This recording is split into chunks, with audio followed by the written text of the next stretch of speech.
sneak out again.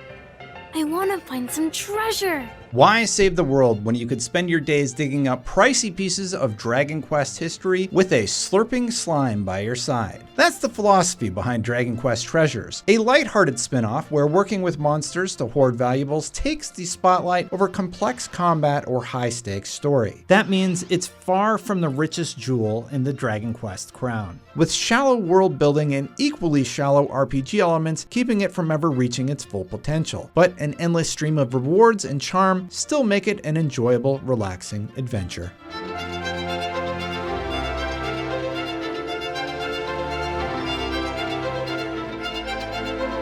Treasures stars Eric, your thieving companion from Dragon Quest XI, and his sister Mia, but it takes place long before the luminaries stepped into their lives. After finding a flying pig and a talking cat, like you do, Eric and Mia fall through a magic portal into another dimension, which conveniently means that nothing they do or see has any bearing on Dragon Quest XI's established story. But that's just fine for a game full of constant meta references to the series as a whole anyway. The portal drops Eric and Mia into Draconia, a very cool new world where dragons once turned the hopes and memories of people into treasures and tucked them away for safekeeping, with each one taking the form of items and people from Dragon Quest history. Your overall goal here is to build a base for your budding gang of treasure hunters using the money you earn from finding loot. Hoarding treasure is central to all your efforts, but when you and the party of monsters you'll assemble to help dig up the sparky prizes do so, you're finding more than just a piece of Dragon Quest nostalgia. You're restoring dreams, connections, and purpose that the people of Draconia, and even your rival treasure hunters, thought was lost forever. This alternate reality setup gives Treasures the freedom to try something different with its story, which it only partially manages to pull off. This is more of a Dragon Quest fairy tale than it is a monster-style spin-off. Every monster and human is obsessed with finding treasure for no other reason than because it exists. And while that seems like a shallow foundation for any story, the one told here actually tiptoes around some pretty heavy themes. Treasures is a child's fantasy escape at its heart, a chance for two orphans to leave their abusive home, have fun, and make a life for themselves away from the troubles of growing up in adults unfit to care for them. It feels like Dragon Quest meets Peter Pan in that sense, and Draconia is the siblings' Neverland. Like the Lost Boys, time and society forgot the people of Draconia as well, or at least the ones that you meet at the old Trans-Draconic Railway headquarters, where Eric and Mia make their base. It's heartwarming to watch as you build a surrogate family of misfits and monsters at the railway headquarters, a support group for Eric and Mia, and a safe place to return to. Unfortunately, Treasures never really mines that vein of story potential like it could, doing little to build on any of its themes after first presenting them. Eric and Mia have no character development across the roughly 30-hour campaign. Their relationships with most NPCs, outside a small handful, are limited to interactions that end with whatever quest they ask you to complete. How much you get out of Treasure's story and characters depends on how invested you are in the idea of reinvigorating the hearts and minds of this world, since you don't actually see much of it happen. It's hard not to see Treasures as a missed opportunity in that sense. One could have been something special with a bit more depth and detail.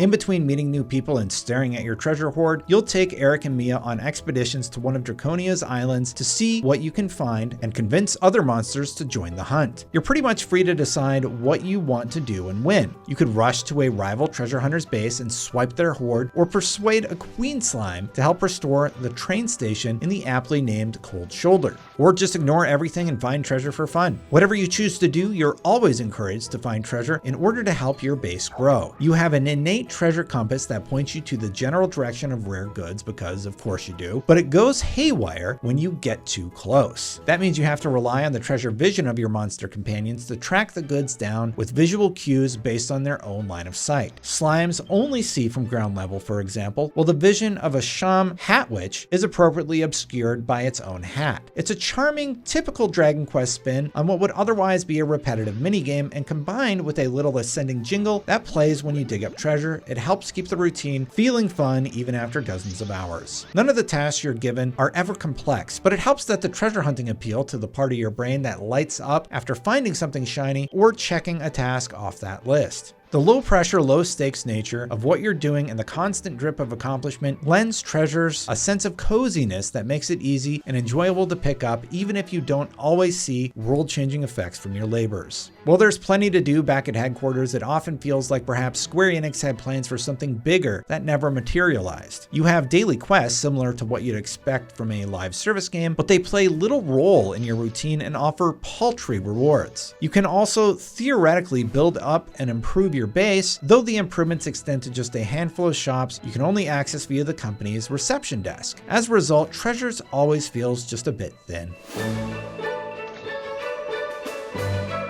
Each monster has a set of preferred treasures they're more likely to uncover during expeditions, and a species-specific skill called a forte, abilities such as gliding or sprinting that make travel easier or help you reach difficult places. Each region is fairly simple in structure with a few exciting layouts or well-hidden secrets, and they're built around using specific abilities to find treasure spots and rare items. Bland as the layouts may seem, the simplicity can be welcome at times, as it makes backtracking and avoiding unfriendly monster mobs much easier. When you do pick a fight, you play a passive role, helping deal damage with pellets from your slingshot or heal your monster friends. You have no control over their actions and can only issue basic attacks and gather commands, but the monster AI is mercifully adept at figuring out the best way to tackle enemies. Slimes and Drakis work together to set up elemental combos. Tankier monsters such as Restless Armor cast their defensive spells at exactly the right moment, and they all actually balance their attack choices to conserve MP. Here too, there's the potential for something more involved that makes fuller use of these features, deeper battles with emphasis on building combos and finding the right mix of monsters. And here too, Treasures prioritizes being light and breezy instead, without much need or reward for giving your team composition that sort of thought and care. There's nothing actively off-putting about that, especially since these fights are still fun enough as it is. It's just jarring to see what looks like so many discarded plans, and that lack of clear direction is noticeably unusual for a Dragon Quest game.